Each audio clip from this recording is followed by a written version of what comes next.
Welcome to Learn with Sidra. Daily use English sentences. There is a tank here. यहाँ एक तालाब है. There is a tank here. यहाँ एक तालाब है. There is a great rush here. There is a great rush here.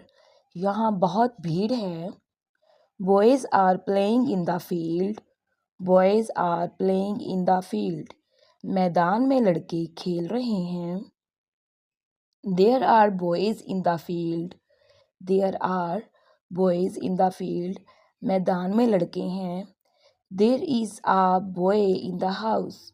There is a boy in the house. घर में एक लड़का है.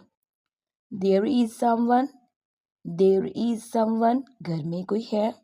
None in the house. None in the house. कोई नहीं है. Ahmed is in the house. Ahmed is in the house. घर में अहमद है. The signal is up. The signal is up. Signal ऊपर है. The signal is down. The signal is down.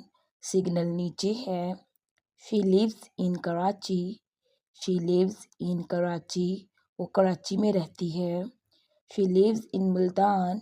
She lives in Multan. वो मुल्तान में रहती है. He is at home. He is at home. वो घर पर है.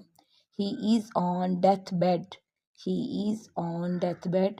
वो बिस्तरे मर्ग पर है. There is a meeting tomorrow.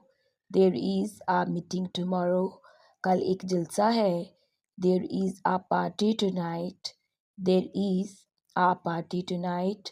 आज रात एक पार्टी है. There is a match in the afternoon. There is a match in the afternoon. दोपहर के बाद एक मैच है. There is a dinner in the evening. There is a dinner in the evening. शाम में एक ज़ियाफ़त है. She came this morning. She came this morning. वो आज सुबह में आई. She came in the morning. She came in the morning. वो सुबह में आई. She returns in the evening. She returns in the evening. वो शाम में लौटती है. She returns this evening. She returns this evening. वो इस शाम लौटती है. He will come on Monday. He will come on Monday. वो सोमवार को आएगा. He will come at 7 o'clock. He will come at 7 o'clock. वो 7 बजे आएगा. He has been writing since Monday. He has been writing since Monday. वो सोमवार से लिख रहा है. Practice these sentences and use them in your daily conversation. Stay tuned. Take care.